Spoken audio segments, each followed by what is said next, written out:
It's quite experimental, but they still ended up with a fighter, quote unquote, in the gold. And then Angela, still weak. Welcome to Mobile Legends. Falcons, both teams looking to recover. Falcons playing a little more conservative. I like it though. This is the change I think Falcons needed. A little bit crazier in the draft is Onyx Philippines, that the stability that Falcons brought to this game #1 might serve them well, but then again, everything changes when you have a magic Bane that just throws out the sharks. It can suddenly burst you, even with just a holy crystal under his belt. So, interesting start there. Like, Ogun was just standing right beside the purple buff. I thought he'd be more eager to like get vision, go out, but he just decided to stick beside Kyle for a reason. He's just chilling, man. Yeah. I think it looks like they want to go ahead and do they get towards the purple buff? I mean, that's an early cross for Kyle. Yeah. That's good. Yeah, they don't get to invade because Super Friends was there But he's providing the there. info. They're there. They could annoy King Kong a bit. Okay. There we go. Successful. Ooh, I thought he would commit the flicker so there would actually be a full reset, but he decided to go against it. I think that was one of the scenarios he could have actually just gone for the flicker and would have delayed the YSS even further, because that hook actually didn't delay him that much. Yeah, maybe in his mind it just wasn't fully worth it, but yeah, he's doing a lot of protecting right now to kind of go ahead and allow Kyle TZ to have this the jungle path he's looking for.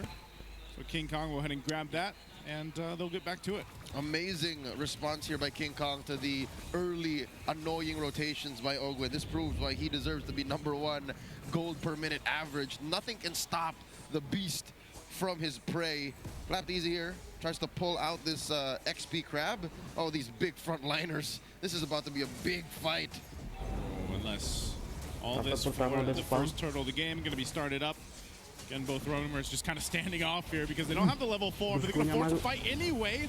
Mount Shocker was used. Kirk will get the first blood, and King Kong gets the turtle. Oh no, a double for Kirk. They go under the turret. A hook falls, but it's a triple it's a maniac for Kirk under the 2.5-minute mark. Already! And that was perfect timing again. This is the playstyle of Super Friends. Watch from afar, and then he'll show up just when you need him.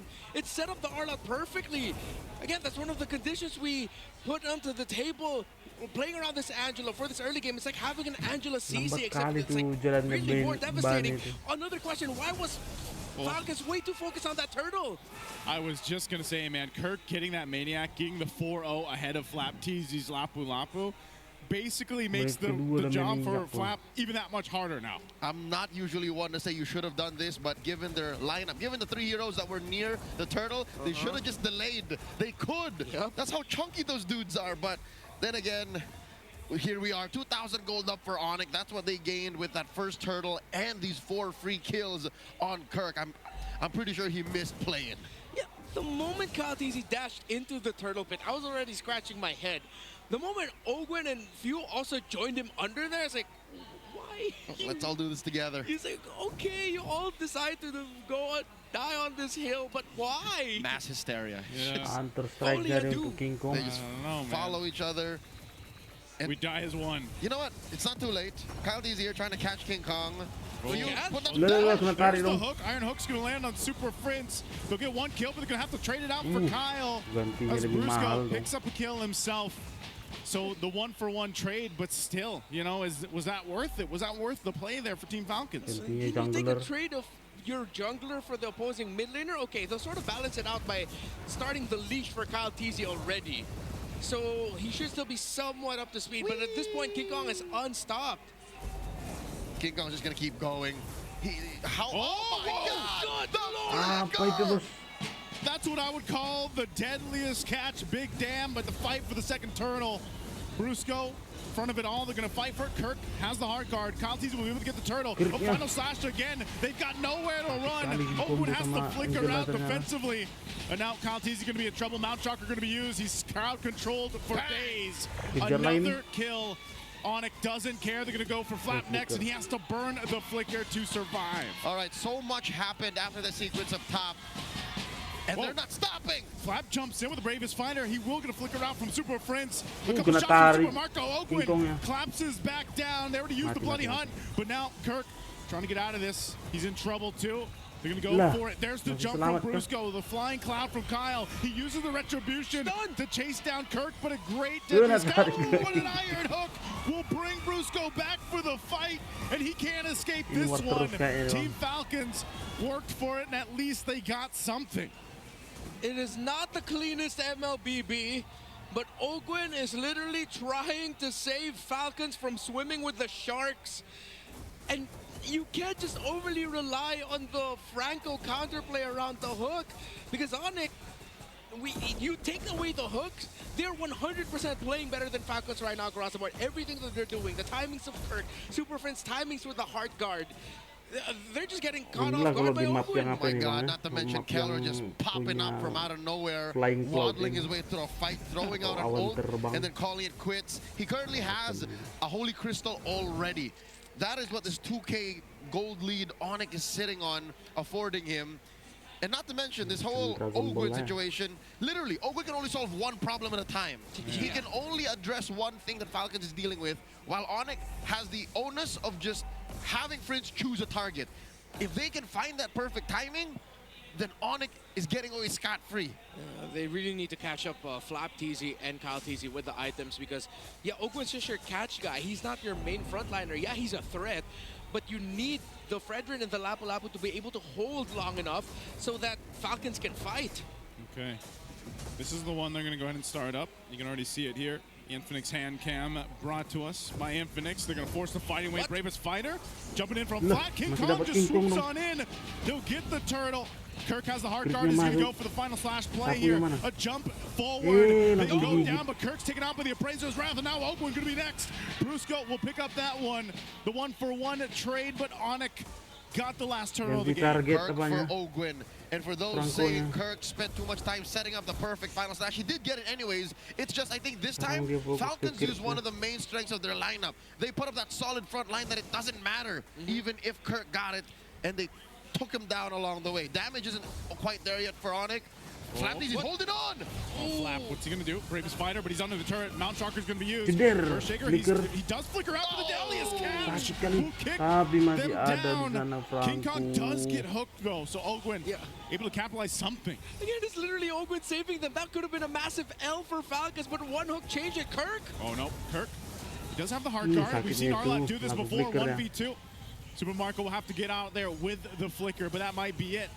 Here comes the rest. Brusco making his way. What does Kyle TZ do here? Is he going to be able to actually escape this? Super Prince wrapping it up. Super Marco has to go ahead and help him. Showing it down, but Kyle falls anyway. I wonder if there was a miscommunication there. What was the call? Was it really just to get the hell out of Dodge? Or was Kyle really just buying time for the rest of the map? The puppet on the string is helping reset the passive of the Demon Gaze for Arlott more. That's why this Arlott's so deadly. I was wondering, why does it feel like Kirk has so many dashes? It's because the puppet on the string is resetting the Demon Gaze. This is a tailored strategy by Onyx. That and the Mountain Shocker. Yeah. Those two things on demand. If I'm not mistaken, even Deadly Catch should reset it. Yeah, but in that specific scenario, it was literally just the Angela and Arlott. So if you add that, plus the ones that you mentioned as well in the team fight, it's another Lancelot at home. All right, Arlott is building up to be quite the threat in the current meta. The situation there. That's a pull on a Brusco. Again, the hard guard going to be used, plus the revitalized final slash to help him. Brusco survives, and now Kyle's in trouble under the turret. A sliver of health, he'll survive, but now here's the clap back. Kirk could be in trouble himself. There's a jump from Brusco, and again, the hard guard's available. All this, no one goes down, a whole lot of ultimates used, but Onyx will make their way to go ahead and just reset. They were thinking about starting up the Lord, but they didn't take it. 3K down. Falcons are doing well to maintain map parity. Yes, they have lost tier 1s up top and bottom, but keeping mid. Yes, it is the most easily defendable inhibitor lane, but keeping mid allows for Onyx to stay honest for this Lord take. Oh, there's another one. Another hook. This time it should be a kill. They go in, throw everything at Brusco, and he's gone. So now Onyx down a member. Super Fringe pushing at that top side. He can join this fight anytime he wants, and this is Lah, dapat lagi. another one. Ogwin lands another hook. Kirk has the heart guard. He's going to use a final slash. They're going to force them off the Lord. They're going to fight for it. It comes down to it. Kyle gets the Lord, but they have to win the fight. Few solo. But finally, Kirk goes down, and Team Falcons finds some flight in this game. That fight lasted so long that Friends had the time to get out of there after the heart guard and let Kirk die alone. He still was able to flicker out, but you see the massive problem that is the Arlott and the Angela. Yeah, when I saw the Arlott get closer, I was like, okay, that's actually bad for you because now Super Marco and Few are within final slash range. Good thing Falcons was able to answer it right away. Onyx, though, still very much within range of turning this game around, but Ogwin, literally the savior of Falcons right now. Little by little, the master is showing that he could 100% be back. Brusco with the conceal. Dapat dong. He has Kirk there too, joining him. Hard guard's going to be used from Super Friends. There's the final slash. But Brusco's taking damage. The AOG, a nice flicker. Few still going. The rest of the team, King Kong from the backside. He's going to be able to find Ogwin. They take out two. Kyle drops down the Appraiser's Wrath, and no one falls from Onyx. Falcons got caught with the flank. Again, this is just one of the main weaknesses of a lineup that relies too much on the single pickoff. If your front or your back isn't protected, Onyx can dismantle you. Oh no! You're fine. Yeah, Super Friends. Call him Pegasus. The man has a Millennium Eye on him. He sees everything right now. All the potential possibilities. Hard guard always on point. And yeah, Arlott and Angela together, that's a new combo for everyone's ranked games if you haven't used it yet. And I love Duel Masters. It's so good how they're playing this. Like, Kirk feels like he could keep fighting forever as long as he has his hard guard up on him. But the one weakness is it's not that good damage-wise. They still need to have King Kong or Kelra in the vicinity. Yeah, you just need to make sure that if Kirk's gonna commit, you got another damage eater because he can only do too much. He's not really going to finish the job for him if he's the one to initiate. He needs someone else to back him up. Let's look at the gold laner, still very close in terms of the gold. We really haven't felt Kelra's Bane just yet, despite that one play where he flickered to the face of Super Marco. Another close hook there by Ogwin, but he is up to a Divine Glaive. It is already up to a Malefic Roar for the Granger of Super Marco, though, so they're still very healthy. Are they going to fight this? Kirk jumps in. Yeah, you don't want to take this. Thought he would. Super Prince is still up top. This is one thing though, Team Falcons. Dapat lagi dong. Again, an Iron Hook.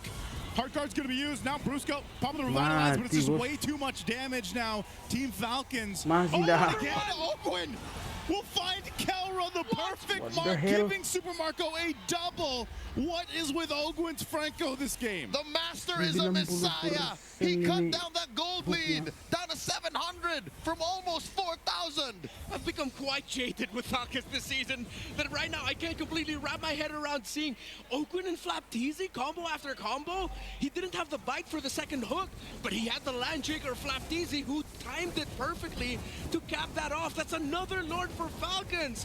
What is going on? Well, look at the map. It's none of us called it, but it's red. Something that Falcons has been doing despite this push and pull, mainly a push against Onyx, has allowed for them to. Where has Kelra and King Kong been? They should have been cleaning up these waves, and they can't even push a tier 2 up top. Can't even take down mid. So something Falcons is doing is working. I think it's the hooks, because every time Ogwin gets a hook, it's, for some reason, somehow, some way, it's when Kelra or King Kong are not nearby. Oh man, now they're on the defense. Onyx, they had a lead earlier on. Their backs are against the wall. Ogwin has been fishing with the iron hooks. They're going to force him off this. Another one on Kirk. The turret still standing for a little bit longer before it goes down, but man, I can already feel who the MVP is this going to be for this game if Team Falcons wins it. Ogwin threat enough, stutter stepping around on this Franco. Ogwin is so hot right now. The nest is going wild. They're going to go for the turret here. He can fight that Brusco. He's going to go for the lockdown. Look at that, even with the heart guard. Probably revitalized. Deadliest Catch going to be thrown out as well. Super Marco, he's dealing with the pressure. He could be a trouble. But a great catch from Kyle. And now Kelra, even with the heal, even with the heart guard, is not enough. They grab a couple kills, but they can't end it just yet. Waves are going to be clear. They want this top turn the base of Onyx down. And Team Falcons will get that. Onic waiting for King Kong and Keller to be up. It's 20 seconds. It's 3 guys left together. The super fan. Dapat lagi. From Oakwood. How many does he land? Brusco's gonna be next. And Super Friends can't do anything. Team Falcons clawed back, flew up, and get game 1. Wow.